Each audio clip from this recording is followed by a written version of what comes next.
WrestleMania 42 is now WWE's latest pay-per-view as of 2026, so today I'm here to stop and rank and review every match from night 1 and 2, from worst to best, so let's go! Easily coming in last place for me is Stephanie Vaquer versus Liv Morgan for the Women's World Championship, and other than great WrestleMania entrances for both women, and Liv Morgan's terrible song, this match was only given 6 minutes for a world title match, and the Judgment Day's predictable interference, despite Liv saying she can get stuff done alone. She can't. The Judgment Day is terrible. I've said it for 3 years now. I wish Stephanie had won. I'm not too upset that Liv lost. I just hate the way she won with the heel generic shtick. Other than that, terrible match. Won't be going back to rewatch it. Terrible. Up next, AJ Lee versus Becky Lynch for the Women's Intercontinental Championship, and this match is, I'm just gonna say it, one of the most blandest matches I've ever seen, not helped by the match that this match was only 8 minutes. A lot of night one suffered because the matches were stupidly short. Other than the whole Lynch versus referee story, another heel winning with heel tactics, yay, at WrestleMania. And Becky Lynch's entrance was also awful with the guy who does not know how to lip sync. Please keep him away from WWE. Don't ever bring him back. I don't care who he is. I don't care what his name is. Keep him away. This is their 4th match together, I believe. This match should have ended at Elimination Chamber. AJ should have faced someone else for the title. Becky did not need this win. She didn't need it back. But I'd take Becky Lynch over AJ Lee. Number 11, Sami Zayn versus Trick Williams for the United States Championship, and this match was fine, I guess. I like the inclusion of Lil Yachty coming out for Trick's entrance and being at ringside. We saw teases of a Sami Zayn heel turn, but he never pulled the trigger, whoop-de-doo, and Trick Williams has finally won a championship on the main roster in WWE. How do I summarize this? Congratulations, Trick Williams. Moving into my top 10, Jade Cargill versus Rhea Ripley for the WWE Women's Championship, and this match, for what it was decent. Two big powerhouses going at it, and I'll say this, in my opinion, is Jade Cargill's best wrestling match in her career. Heavily carried because it is Rhea Ripley, but this was matched very, very well. Io Sky made an appearance. Cool. She shouldn't have been left off the card in the first place. She should have a match. Meejin and B-Fab, Jade Cargill's B-Squad, also made an appearance. Good for them, I guess. They are now lackeys. I'm glad Rhea won. Rhea looked great in her entrance. Jade also looked great in her entrance. And the right person won in this one. Number 9, and the shocker of the night, in my opinion, the Women's Fatal 4-Way for the Tag Team Championships, which replaced Nikki Bella with Paige coming back to WWE.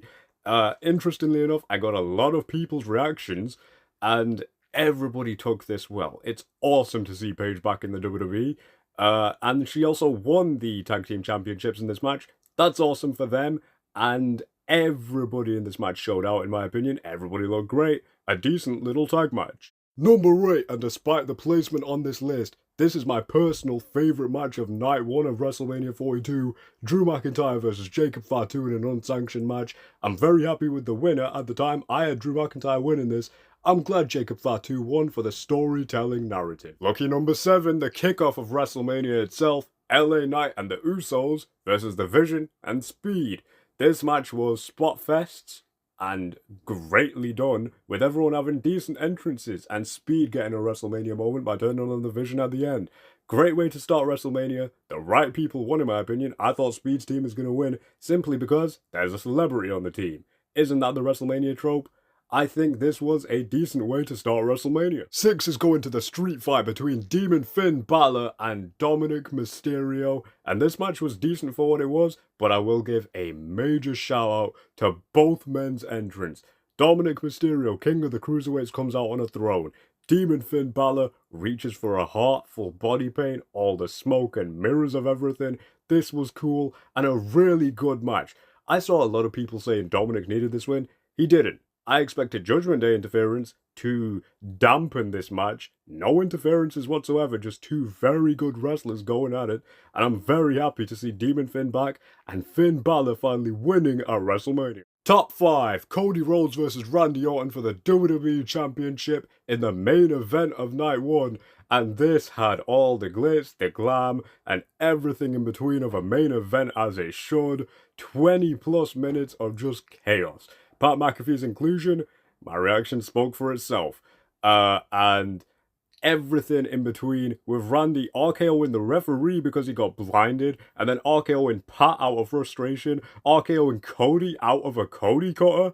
This was really cool. Do I wish Cody won? No, I wish Randy won. But having the night end with the return of the Punk kick? Awesome. Number 4, the 6-man ladder match between all 6 of these fantastic wrestlers. Penta defending his Intercontinental Championship against Dragon Lee, Rey Mysterio, Javon Evans, Rusev, and JD McDonough. And this, I will say, is the type of match you show to a non-wrestling fan to make them become a wrestling fan. From the beginning, this was just fast and furious paced, and everything was cool. The spots, Rusev going through a ladder, JD getting his big head put through a ladder after a Canadian destroyer, Penta calls it the Mexican destroyer, and Penta winning. I was honestly expecting Javon Evans to win. I wanted JD McDonough or Rey Mysterio to win this, and a quick shout out to the entire team, because Rey Mysterio coming out with the springboard entrance, so much nostalgia behind it. A great little match. Kicking off my top 3, Obafemi versus Brock Lesnar in the opener of night 2, and this is exactly what it should have been. A 5-minute car crash full of chaos. What do we get when we put Brock Lesnar, the experienced veteran, in the ring with Obafemi, a newcomer? We get one of the biggest shockers ever. Brock Lesnar being put down with one fall from grace from Obafemi for the win. What a way to kick off night 2, and seemingly Brock Lesnar has retired. If that's the case, enjoy retirement, Mr. Lesnar, you earned it. My runner-up, Seth Rollins versus Gunther, and from an in-ring perspective, this might genuinely be a lot of people's match of the night, or match of both nights for the entirety of WrestleMania 42. These two showed out. Did Gunther need to win? Honestly, now with the benefit of hindsight, I'm happy he won. The interference from Braun Breaker wasn't necessarily needed, but I'm happy he did return, and we're going to see where that story goes from here. Seth coming out also with the Black Demon Eyes. Cool entrance. Always count on Seth Rollins for cool WrestleMania entrances. This match was great, it was grabs, it was awesome. Gunther, congratulations on the win. But number 1 for me, the best in the world, CM Punk versus the OTC Roman Reigns for the World Heavyweight Championship in the main event of WrestleMania, and this was perfect. This is how you do a main event at WrestleMania.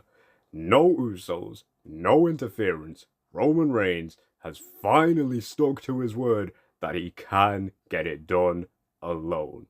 This was incredible. At the post-show, Roman Reigns has also said he is now leaving that part-time crap behind because we're going to see him all summer. Let's see if that rings true. As a match, amazing, incredible. Great entrances, great opening, great video package, all of it was great.